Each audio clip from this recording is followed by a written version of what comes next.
What's going on, YouTube, man? Swerveskii back with another reaction video, man. I hope all is well, man. I don't feel like putting up the green screen today. Ain't nothing to it. You know what I'm saying? We finna react to a video. Woman doesn't realize her Tinder date is a whoop. I don't want to even say that word. They say not to say no words like that the first minute in your video. I've been getting age restricted like so I ain't finna be cussing like that. But hell yeah, man. Let's get into it. Drop a like if you new. Subscribe if you with your boy. Let's get into it, man. It's 2018. CCTV records 22-year-old Grace and her Tinder date, Jesse, getting ready to leave a bar. They had just met a few hours ago, but already they're about to head back to his place. Alright, let me say the first red flag is going to a nigga house you just met hours ago. That's the first red flag. You know what I'm saying? You supposed to keep it in public and goddamn get the feel and know a nigga out. You know what I'm saying? Don't link up for the first time ever. Go to the bar, let a nigga put drinks in your motherfucking ass, get your ass loose, and then invite you over to the crib. No, you're not. No, you're not. No, you're not supposed to do that. No. Outside, everything seemed to be going perfectly well. So well, in fact, that soon after they could be seen heading to a nearby hotel and up to Jesse's hotel room shortly after. Nobody could have expected that this was the last time Grace would ever be seen alive. Man, let me say this now, bro. Like, before I meet up with a motherfucker, like, in my past and shit, because I got a girl now and shit, I'm put up, you feel me? But in my past and shit, bro, I'm FaceTiming a motherfucker ass, you know what I'm saying? Make sure this person is who they say they is. We gonna FaceTime for a few days, you know what I'm saying, for weeks at that before I link in person. You know what I'm saying? Like, I don't know. You just can't link with nobody you just met 4 hours ago and go to their crib without knowing. Like, you gotta know more. FaceTime, man. You know what I'm saying? The next day happened to be her birthday, and nobody was able to reach her all day, and the same was true even days after. It was like she disappeared off the face of the earth. Her friends and family quickly reported her missing, but to no avail. Meanwhile, Jesse was recorded on CCTV out and about, going up and down the elevator, carrying cleaning supplies, and what appeared to be a suitcase. A suitcase with contents that would shock everyone to the core. And what's even worse, the killer had another date lined up. And if the cops don't... So this nigga is linking with girls, with vulnerable females, and killing them, bro. Like, this nigga, like, y'all, please FaceTime y'all motherfucking man or niggas FaceTime the bitch. FaceTime them, bro. Don't just link up with random people, like, you know what I'm saying? But I ain't desperate for love or shit like that, so I wouldn't even be on no dating app. But, like, nigga, FaceTime these folks, you know what I'm saying? Quit linking and be quick to link with a motherfucker and go to, or even if you do link with them, stay in public. Quit being quick to go to a motherfucking crib you just fucking met hours ago. You know what I'm saying? Like, hell. Intervene and arrest him quickly. This girl, as well as countless others, could fall victim to this very same man. Tell me what happened last Saturday. From the beginning? Yeah. At 5:37 p.m. on December 1st, 2018, Grace, who just finished a backpacking journey from England to New Zealand, leaves her hostel to meet Jesse. Meanwhile, Jesse is having pre-date drinks at a local bar, downing several beers before the date begins. In fact, as he leaves the bar, you can still see at least 4 empty bottles sitting on the table. They meet in a popular spot where there's plenty of people, making Grace feel safe while she meets her date for the first time. But this will be a false sense of security, as Jesse has no plans to try anything untoward in public. He's going to wait until they're alone. Suspecting nothing, Grace accompanies Jesse to a bar where they drink together for over an hour before they head for a Mexican bar at 7:15 for more drinks, and yet another bar named Bluestone Room around 8. So what I see here is she's linking with these bitches, getting them drunk, getting them loose, getting them vulnerable. You know what I'm saying? Because when you drunk, you more in a tipsy. You know what I'm saying? When you loose, you more in that state of more like, goddamn, like, say a nigga like me, I don't like going to parties, right? But say I get drunk, and then my friend like, Ronnie, bro, like, say we all linking together, we all smoking and drinking. They like, y'all, let's just party, man. I think it's busting, man. Let's go. Sober me, hell no, man. Y'all go without me, bro. I don't even like party like that anyway. But if I'm drunk, I'll fuck it. Why not? You know what I'm saying? So that's what I see he doing to these females. A wicked, weird motherfucker. 30 p.m. This will be where Jesse tries his luck and sees if he can get a little closer to Grace. At 8:54, they share their first kiss. This is when Jesse takes a trip to the bathroom and where Grace sends her very last message to anyone, telling her friends that it's going amazingly well and that she just clicks with him so well. She's probably excited to spend the night with a man that she genuinely likes. She could have had no idea that instead, he was about to end her life in one of the most horrific ways possible. The next morning, Grace's phone starts to receive a ton of messages. It's her birthday, and there are plenty of friends who want to send her their best wishes. Each and every one of these... And I ain't gonna lie, you gotta be a dumbass nigga to kill somebody on their birthday or the day before their birthday. Cause that's the day everybody trying to text and call their ass. Like, you feel me? No, like throughout the whole 364 days, nobody be like, I'll say, like, I got like 2-3 people I talk to every single day. You know what I'm saying? Outside of my parents, my family, my girlfriend, and like 2 friends. And even then, I don't talk to them like that every single fucking day. But on my birthday, nigga, cousins who don't talk to me, Nick random motherfucker. Like, bro, everybody gonna try to wish a nigga a happy birthday, gang. As long as you ain't no piece of shit asshole person. Motherfuckers don't want to wish you one, gang. You just a dumbass nigga for killing somebody the day before their birthday. Like, These messages goes unanswered. The first sign that something is wrong is at 8 a.m. when Jesse enters the very same elevator, this time on his own, throwing the camera a suspicious glance. If you think he's just getting the birthday girl a morning coffee, then think again. During that night, Jesse killed Grace by strangulation, and now he's going to try and do everything he can to cover up his crime, and he needs to do it quickly, because he's already got another potential victim lined up. By 8:07 a.m., Jesse is in town and about to start the most eerie shopping trip possible. He starts at the warehouse on Elliott Street, where he buys a suitcase that he plans to hide Grace's body in. He checks out the width and depth of the suitcase to make sure it'll fit her, so he can dispose of her body before anyone can catch him. Then 25 minutes later, he makes his way to another store. Mind y'all, this whole shit is on fucking camera. From him at all the bars, from him pre-gaming, every single location he's been at been on motherfucking camera. Bro, you feel me? I'm not no murderer or no crazy shit like that, but from the TV shows I watch, when I be watching Dexter Morgan and shit like that, them niggas scope out the fucking scenery before they just go in there and get their victim, gang, and look at the camera and shit. This nigga gonna kill a motherfucker, then look right into the camera and shit like a dumbass. You supposed to been knew the camera was there, you fucking idiot. Then on top of that, if you know the camera there, don't look into it, nigga, throw your hood. Well, you fucked regardless, because you gotta get your goddamn credit card and shit. And ID to whoop in a hotel, but just a dumbass. Like, everything he's doing is on fucking camera. What a stupid son of a bitch. You know what I'm saying? You gotta be a stupid son of a bitch. Why the man? Where he buys a number of cleaning products that will be used to clean up the murder scene. Then he returns to his apartment for a number of hours, reappearing at 10:42 a.m. before he jumps in a taxi and Apex Car Rental, where he rents a car. But it's what he does next that's truly shocking, Like, and puts every pressure on the single cops one of to his discover moves and is solve caught his on murder camera. as It's quickly crazy. as possible. As Grace's body lies in the apartment, Jesse goes on a date with another girl he'd met on Tinder. Given that he has all the equipment ready to hide one body, it's speculated that he planned this to be his second victim of the day. I want to know what this nigga plan was. You already have a dead body in your hotel room. Now you finna bring another bitch up there before you even get rid of the first dead body? How sick you gotta be? And what was your fucking plan? On top of that, when y'all look at this nigga, did they just say this nigga name was Chessie? Or is that the female name? Bro, this nigga look like a regular Chad, a square motherfucker. Man, I look more like a killer than his ass. Like, that shit just throwing me off. Like, he don't even look like he the type nigga to do some shit like that. Like, that shit just As crazy. he arrives at the bar, Jesse is wearing exactly the same clothing that he wore the night before, possibly the same clothes that he wore when he killed Grace. We are not sure whether Kempson was as pushy in his initial messages to this girl, but what we do know is that the conversation he struck up with her during the date not only brought up some major red flags, it downright terrified her. Allegedly, he wanted to talk to her about where to hide a dead body from the police. Right away, the date is over, and this girl's instincts may have just... Yeah, red flag number one, bro. If y'all link it with a motherfucker and they ask you weird questions like how to fucking hide a dead body, they either planning to kill your ass or they done kill somebody and they need your help. Either way, do what old girl did and get the fuck on, because you either gonna be a victim to a murder or you gonna be what they call it, accessory with murder and helping this motherfucker out with a murder. So she's smart for that. saved her life.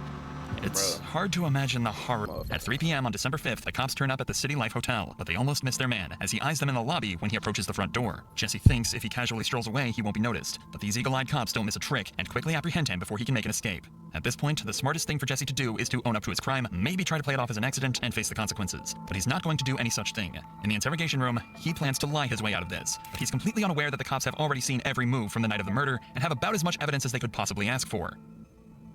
At the start of the interview, he has no reason to lie, as he's just recalling the events before the murder. Tell us about Grace. So I was talking to Grace on Tinder. Yeah. We'd matched on Friday. I saw that we'd matched the next Y'all see day. that? They know this nigga finna get the bullshit off rip. When the cop goddamn or the detective, whatever this nigga is, when he got that, he already know he finna cook his ass and hit his ass with, oh yeah, well on evidence it say you did this. You know what I'm saying? Then when this nigga talking, y'all ain't peeped up.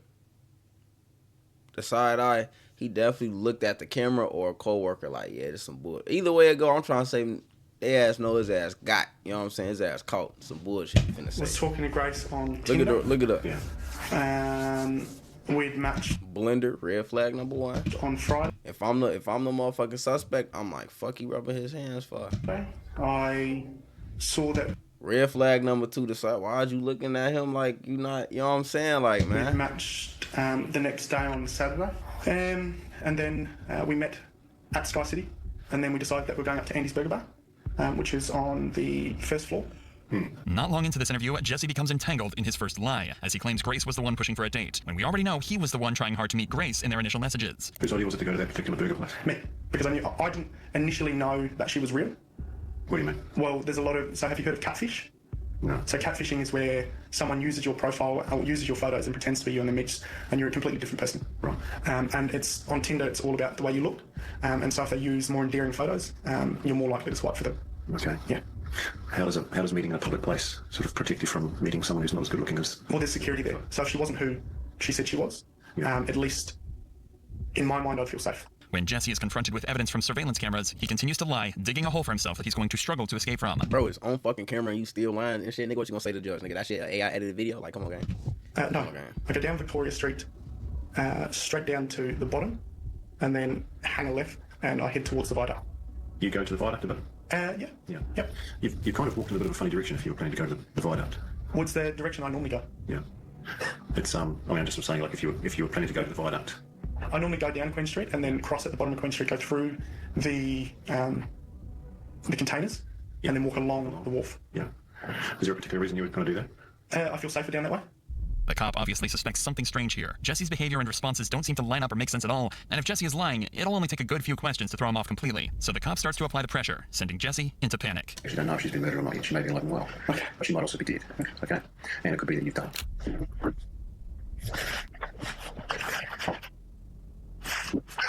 Hey, I just want to ask a question. Have I been arrested for something I didn't do? You've been arrested. Oh. Have I been arrested for something I ain't do? Nigga, what nigga you caught on camera doing this shit? Nigga, what? Come on, gang. Oh. He's not being arrested just yet, but Auckland police are convinced Jesse is either behind Grace's disappearance or is at least involved. And the more they investigate this case, the more evidence they find to suggest Jesse is the one responsible. It's not just the surveillance footage that helps solve this case. Remember the new suitcase and cleaning products Jesse bought the morning after? Well, believe it or not, they were all bought on Grace's credit card. Nigga, oh my. As well as an extra night's stay at the City Life Hotel. In fact, it's very possible he paid for his second date on Grace's credit card. Man, this nigga gotta be the stupidest, dumbest criminal fucking ever, gang. How you gonna kill somebody and then use a suspect money? At that, not they money like it's cash and untraceable, nigga. You using they fucking card. They credit card. Nigga, man, hey, man. An extra day at the hotel should give Jesse time to clean up a mess, but it's going to take more than a carpet cleaner to get rid of the evidence. When police search his apartment, they find traces of Grace's blood. The credit card payments, the witness testimony, cell phone locations placing Grace and Jesse together, and the staggering detail found in the surveillance footage backed their suspect into a corner, and in his second interview on December 7th, they left Jesse no choice but to confess. A confession that would soon lead into one of the most interesting but troubling defenses ever used in court. They're talking to me about 50 Shades of Grey, which is a sex fantasy. Man, she was drunk on a date trying to get some dick in the hotel, and this weirdo killed her, bro. These type niggas be ruining for us niggas in the game. Now, I'm not in the game, especially not no motherfucking Tinder game. But the online dating game and shit, nigga fucking it up for us, gang. God Moving damn. that's out, we started having sex. At first it was just normal. It was very placid. And then she asked me if we could get into bondage. And then all I remember is falling asleep in the shower. I need to stop. I need to go. Would you like some fresh air? Yeah, please. I was in shock and I didn't know what to do. I went downstairs and I was just, I don't know, I was all over the place. I didn't believe what had happened. I was just terrified. What you going with? They got drunk. They had drunk sex and fell asleep in the shower. And the bitch woke up dead. It still ain't adding up unless they cut it off in the video. I don't know, you know what I'm saying? Scared. I thought that she had gone. I thought she had left. Pathologist, specialist doctor will perform a post-mortem. Be very skilled at establishing the cause of death. You understand that? I went to the warehouse at the atrium and bought a suitcase. I went back and I was just in shock because it just didn't seem right. I left to go and get cleaning products. So I messaged a friend and said I'll meet you at Revelry. After finishing drinks with her, I got back to City Life And the whole time I just kept saying, I'm sorry. Now you come up with this flash, And man. then Go ahead. I went downstairs and I grabbed the porter thing and I put the suitcase on top of the porter thing. I drove the hire car into Wilson's car park and parked it. I woke up the next day at about 5 a.m. and drove the car out to Cumu at first. I picked up a shovel from ITM at Cumu. I ended up driving towards the Waitakaris. I went into the bush, I dug a hole, I went and got the suitcase and I covered the hole and then I drove. Where's her possessions? I threw them in the rubbish. Whereabouts? Albert Park, rubbish. Right, so what items of her property have been? They got this nigga at the park throwing away her fucking belongings in the garbage, gang. Every single move this nigga made is on camera, bro. This gotta be the fucking dumbest criminal. Disposed of at Albert Park.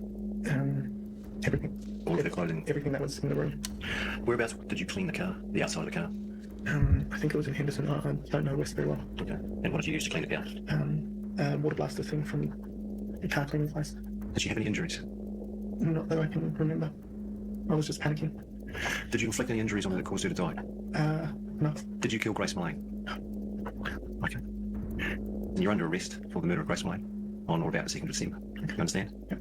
Did you intend to cause her death? No. You ready to take us to where she is? The media called it the 50 Shades of Grey defense. The idea is that someone may consent to being harmed during intimacy knowing the dangers involved. If they made no indication to stop, then it would be seen as an accident, and the person responsible shouldn't face a murder charge. But this defense has always been seen as more of a scapegoat, used by lawyers to try and get their defendant off with a lighter sentence. So you telling me she wanted to have some freaky sex like they do off 50 Shades of Grey?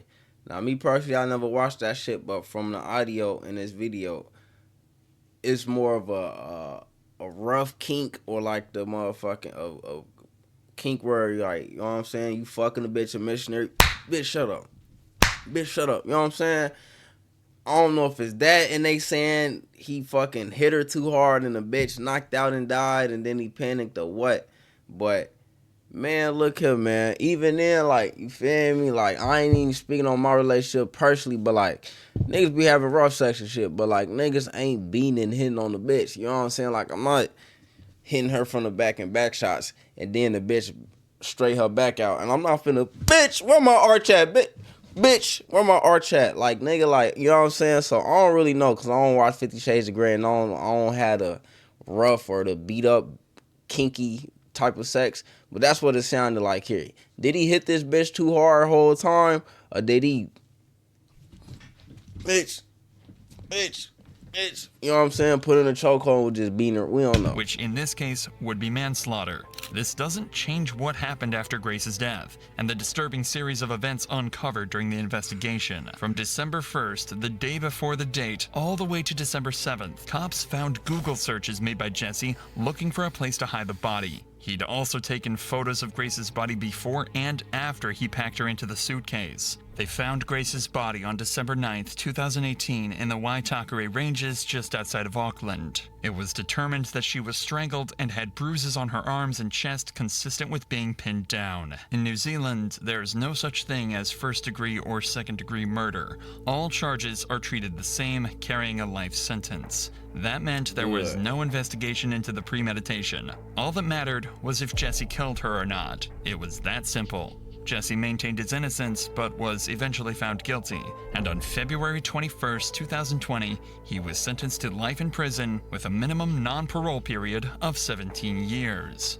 Now this nigga never getting pussy again. Never get to get drunk off fucking beer at the bar. He gotta make fucking, what they call that shit, booze, a fucking tunchi. One of them shits you drink, one of them shits you smoke. Nigga, you gotta shit and wipe your ass in front of a nigga. You gotta sleep with a nigga above or under you for the rest of your life. You gotta shower when they tell you to shower. You don't get to wake up. Like me, I woke up this morning, rolled out the bed, and washed my motherfucking ass. He can't do that shit. He got a certain time to get to shower. When he do shower, he's showering with more men. You can't eat whatever you want to eat. You gotta eat what they give you. And on top of that, you're eating with none but men. Like, you just, like, oh my goodness, just threw it all away. After his trial, 2 more women came forward and claimed Jesse had sexually assaulted them after they met him on Tinder. He was found guilty on those charges as well, adding another 11 years to life added to his sentence. That shit is fucking crazy, man. All my ladies watching this shit, y'all, If y'all lives whooping on Tinder or whatever apps is out that I don't know about, man, please do not link with the nigga outside of the public. Stay in public, stay on camera. And even then, it's not fucking safe. I say you FaceTime that nigga, like really know the motherfucker before you just link up and meet the motherfucker. You know what I'm saying? And even, you know what I'm saying, if you ain't with the FaceTime and shit, do not leave the public area. If y'all plan on going to the movies, a movie date, stay at the movies, then go home. Don't end up, you know what I'm saying, linking and leaving with this nigga, going to his house or his hotel or wherever the nigga staying at. That's what I got from this motherfucking video, man. Let me know y'all thoughts down below in this video in the comments, man. Swerveskii out.